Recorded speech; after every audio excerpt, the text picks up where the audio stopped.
We're here with Bruce Clouette, local historian, longtime member of the Trust.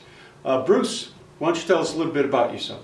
Okay, I came to Mansfield in 1971 to do graduate study in history at the university. But throughout that time I've been active in the Mansfield Historical Society and Joshua's Trust, very interested in local history. And then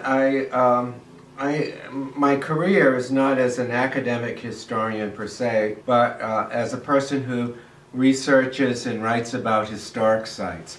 For the National Register of Historic Places, for local historic districts, things like that. I have both a sort of professional interest in the Gurleyville Gristmill and a sort of personal local interest in the Gurleyville Gristmill as well. When it came up for sale, which I think was the mid-70s, I was not one of the leading people that arranged for its preservation. That would be people like Anna Casel. But I was certainly involved with those early days of the Gurleyville Gristmill. So about the gristmill itself, its significance, and it's a major significance in my opinion, is that it doesn't represent any particular period of grist milling, but it is an outstanding, maybe the country's outstanding example of a gristmill that operated through the early 20th century and then they just shut the doors. So everything that's in there was used there. It's not a recreation.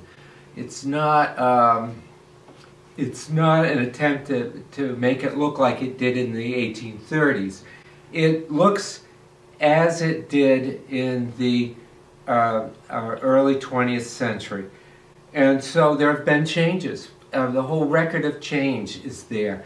Much of the material does go back to the 1830s. You can look at hand-forged square shafts that predate machine-made shafts, and they're all still in place. It represents something that was once ubiquitous throughout New England, the water-powered community gristmill, and has now virtually disappeared from the landscape. And so that's part of its significance as well.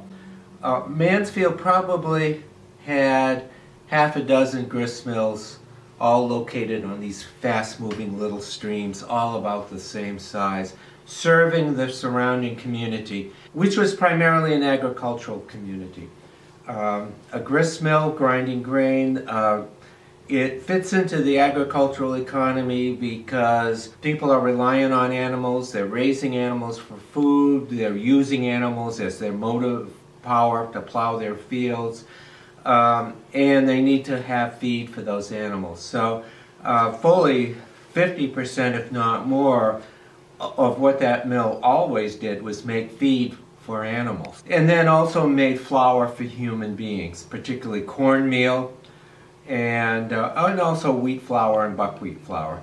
Although eventually wheat flour is the first flour to be made on a large scale in other parts of the country. So I think we can assume that by 1860 or so, most people in Mansfield were probably buying their wheat flour, their baking flour, at a store, and it probably came from pretty far away. All during that time, though, they still needed feed for their animals, right? And feed is something, once it's ground, it doesn't last a long time. It will rot, it'll mold, etc. So you want it ground fairly fresh. People would bring small amounts, a few bushels at a time, to the gristmill, have it ground, wait until it was ground, and then bring it home. That's one of the reasons you see the graffiti at the gristmill. You know, the picture of the bearded guy that the cartoon of the bearded guy that somebody drew on the bolting chest. You notice there's lots of like numbers and calculations and signatures, and so people were trying to kill time there while they waited for their stuff to be ground. The fact that the Gurleyville Gristmill, the Duda family just locked the doors, kept people away, they kept it safe, and now it can be something that people come from all over the country to see.